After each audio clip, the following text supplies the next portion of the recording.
Muy buenos días, este es su informe de noticias del lunes 19 de julio. ¿Qué son los beneficios por presunta discapacidad del Seguro Social? Les traemos 5 cosas que nadie les informa sobre la jubilación anticipada. Gloria Estefan dice que los Estados Unidos debería involucrarse en Cuba. El senador Lindsey Graham dice que dejará la ciudad para detener el proyecto de ley de reconciliación de los demócratas, citando a Texas. Los demócratas aumentan el discurso de ventas de gastos de infraestructura esta semana. La CDC finaliza la orden que permite que los niños no acompañados ingresen a los Estados Unidos. Y por último, ¿qué hay detrás del impulso para un cuarto cheque de estímulo y cheques mensuales? Aquí tenemos todos los detalles. Estas son las noticias de hoy y empezamos ahora. La Administración del Seguro Social, SSA, tarda varios meses en procesar una solicitud basada en discapacidad para la Seguridad de Ingreso Suplementario, SSI, un beneficio mensual para discapacitados y personas mayores con ingresos muy bajos. Sin embargo, los solicitantes con ciertas afecciones médicas pueden cobrar pagos por adelantados mientras esperan una decisión sobre su reclamo. Estos beneficios de presunta discapacidad o PD están diseñados para brindar apoyo financiero a las personas que la SSA considera que tienen muchas probabilidades de ser aprobadas para el SSI, según la información de su solicitud. Los pagos pueden durar hasta 6 meses y por lo general no es necesario reembolsarlos incluso si la agencia finalmente decide que el solicitante no está médicamente calificado para los beneficios por discapacidad. Un hallazgo de la presunta discapacidad se basa en la gravedad de su discapacidad y la evidencia médica disponible cuando presentó la solicitud. No es necesario que solicite por separado los pagos por presunta discapacidad. Se considera que lo está haciendo cuando solicita el SSI. Las oficinas de campo del Seguro Social, que inicialmente revisan las solicitudes, generalmente toman las decisiones de otorgar los pagos, pero los servicios de determinación de discapacidad o DDS, las cuales son las agencias estatales responsables de aprobar o denegar las reclamaciones por discapacidad, también pueden hacerlo. Las oficinas de campo están limitadas a considerar las condiciones enumeradas anteriormente, pero el DDS tiene el margen para otorgar presunta discapacidad por otras deficiencias. Los pagos por adelantado se detienen cuando el Seguro Social toma una decisión sobre su reclamo del SSI o en 6 meses o lo que ocurra primero. En otras noticias, desafortunadamente, la jubilación anticipada no es para todos. De hecho, no lo es para la mayoría de las personas. Solo el 11% de los trabajadores de hoy en día planean jubilarse antes de los 60 años, según el Instituto de Investigación de Beneficios para Empleados EBRI. Para muchos de los que dan el paso, la realidad de la jubilación anticipada puede resultar muy diferente a la fantasía. Aquí hay algunas cosas que debe considerar antes de decidir jubilarse anticipadamente. Primero es que la atención médica es cara. Medicare es el programa federal que brinda cobertura médica a más de 80 millones de estadounidenses mayores y no comienza hasta los 65 años. Hasta entonces necesitará una alternativa y no será barata.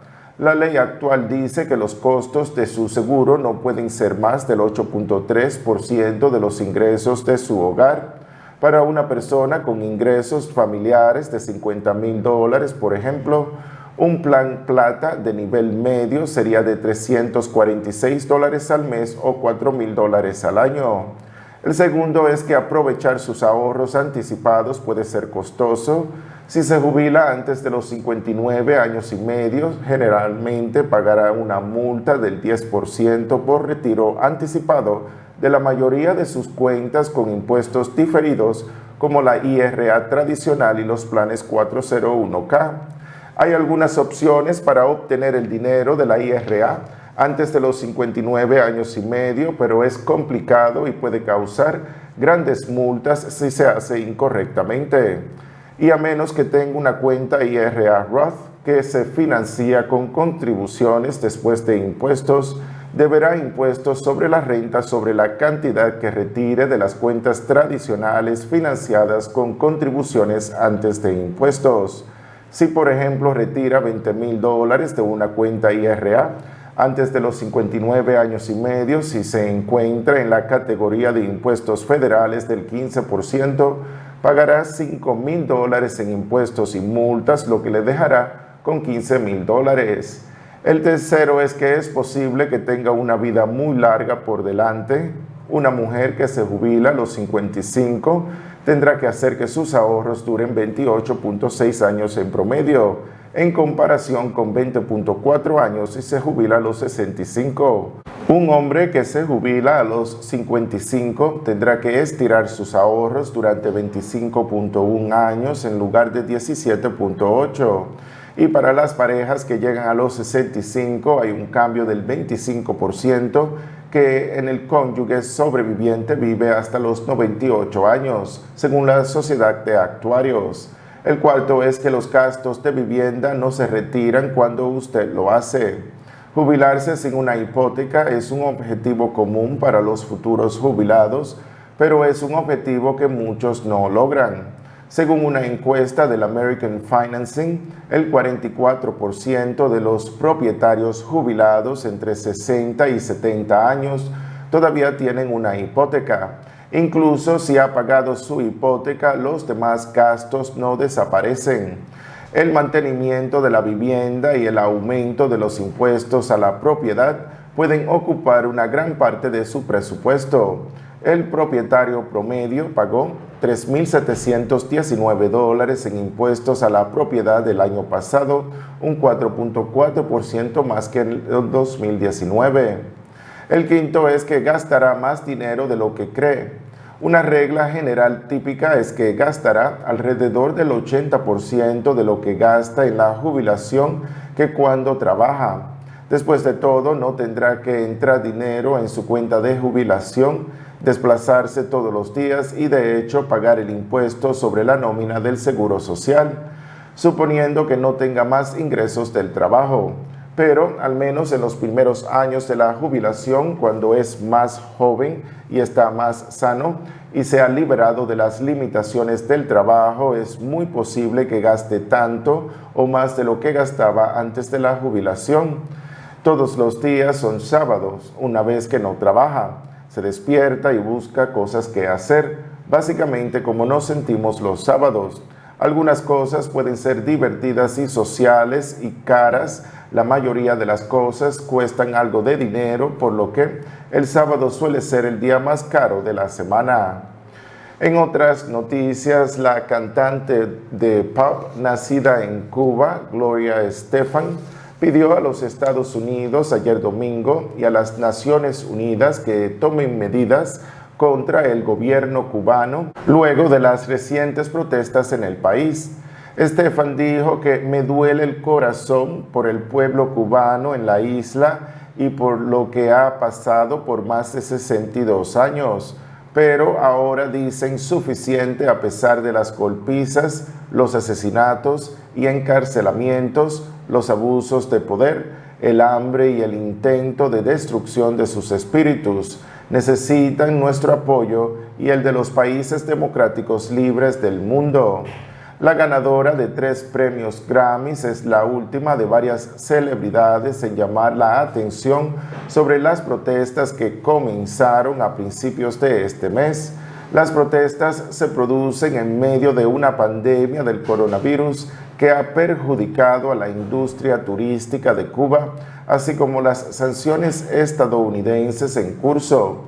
el aumento en la inflación, los cortes de energía y la escasez de suministros críticos de medicamentos y alimentos han agravado la situación.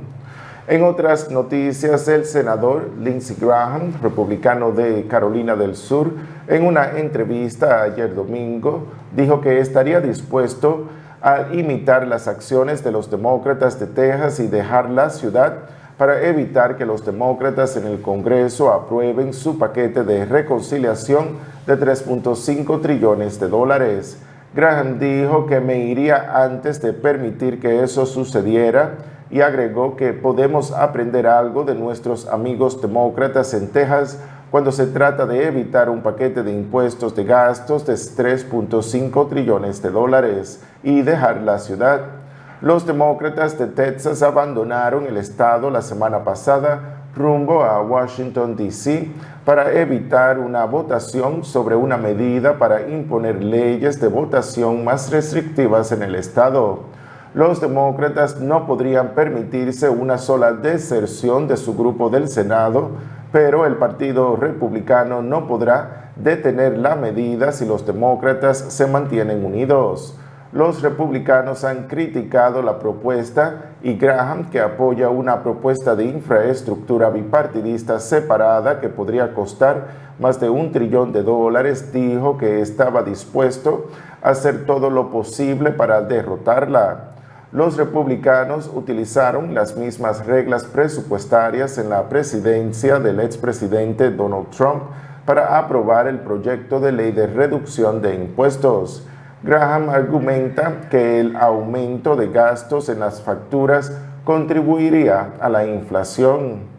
En otras noticias, los demócratas están aumentando su discurso de venta a los votantes a medida que apuestan en grande por el gasto del gobierno y sientan las bases para su mensaje de mitad de periodo del 2022. Están tratando de resumir dos prioridades legislativas masivas y complejas: la ley de alivio del coronavirus de 1.9 trillones de dólares y un paquete de infraestructura y gasto social de 4.1 trillón de dólares, en un mensaje bastante simple. Esto no estaría sucediendo sin el presidente Biden y los demócratas a la cabeza. El enfoque inicial en la mensajería se produce cuando los demócratas reconocen que han luchado y a veces han complicado demasiado su estrategia sobre la mejor manera de llegar a los votantes. Los demócratas todavía están desarrollando los detalles de su plan de línea de partido de 3.5 trillones de dólares, pero según un asesor demócrata de alto rango, se espera que aborde el cambio climático, extienda dinero reforzado a las familias con niños, incluya fondos para pre-kinder universal para niños de 3 y 4 años y expandir Medicare para incluir audición, visión y odontología, entre otras cosas. Los republicanos están apostando a que el gran gasto de los demócratas activará las alarmas entre los estadounidenses y aumentará la inflación, algo que los legisladores republicanos ven como una gran vulnerabilidad para Biden y sus aliados en el Congreso de cara en el 2022. En otras noticias, los Centros para el Control y Prevención de Enfermedades, la CDC, afirmaron el sábado la política de la administración de Biden de permitir que los niños no acompañados ingresen al país como una excepción a una regulación basada en una pandemia que permite a los funcionarios fronterizos expulsar rápidamente a cualquiera que cruce.